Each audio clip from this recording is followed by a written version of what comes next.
On today's Daily Strike, the Lightning's 5-game win streak snapped with a 3-2 loss in Colorado. This is the latest news and notes on the Tampa Bay Lightning for Wednesday, November 5th, 2025. I'm Steve Versnick. The Lightning were in Colorado for the second game of this 3-game road trip.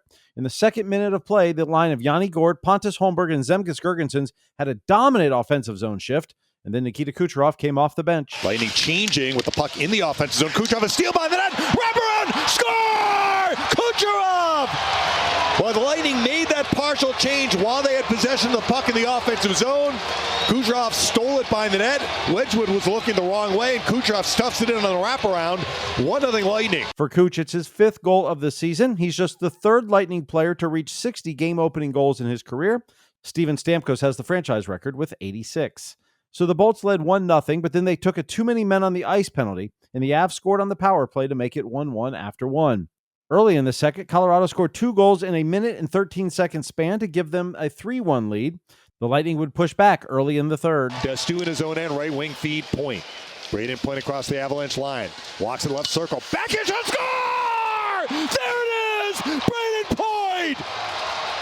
The guys were talking about it during the intermission. Point off the rush, finishes high in his backhand, and the Lightning are within 1. They make it 3-2 with 16:28 left to go. For Point, it's his 3rd goal of the season. He becomes just the 5th player in Lightning history with 200 even-strength goals. The Lightning couldn't push another puck across the goal line, and they would lose 3-2. Brayden Point on the game. I thought the first was good. They had chances on the power play, but I thought 5-on-5 we were controlling a lot of the play, and the second was, they kind of took over. We had a stretch there.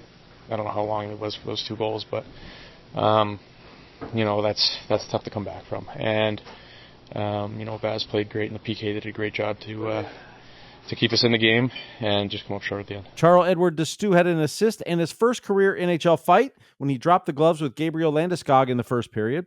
D'Astous on the second period. I think overall in second period we played pretty good. We had control of the puck, maybe lack of focusing a little bit. Like it was too we let our guy go and they scored. But I think we got to play 60 minutes more. Ryan McDonagh blocked 5 shots to move within 10 blocks of passing Chris Russell for sole possession of 5th most in NHL history.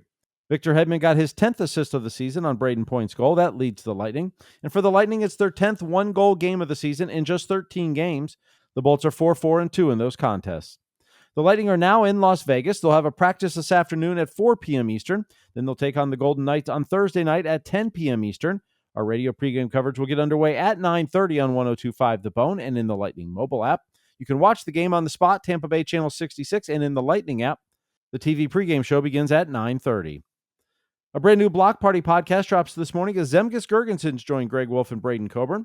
They discuss what he worked on this offseason, his first full season in Tampa Bay, the rivalry with the Panthers, and representing Latvia in international hockey. The Block Party podcast, presented by Highlight IPA, is released every Wednesday in your favorite podcast app. This day in Lightning history. It was on this date in 2022. Brandon Hagel drifts right circle for Kucherov. High slot, Perbix! Score! Nick Perbix! His first NHL goal!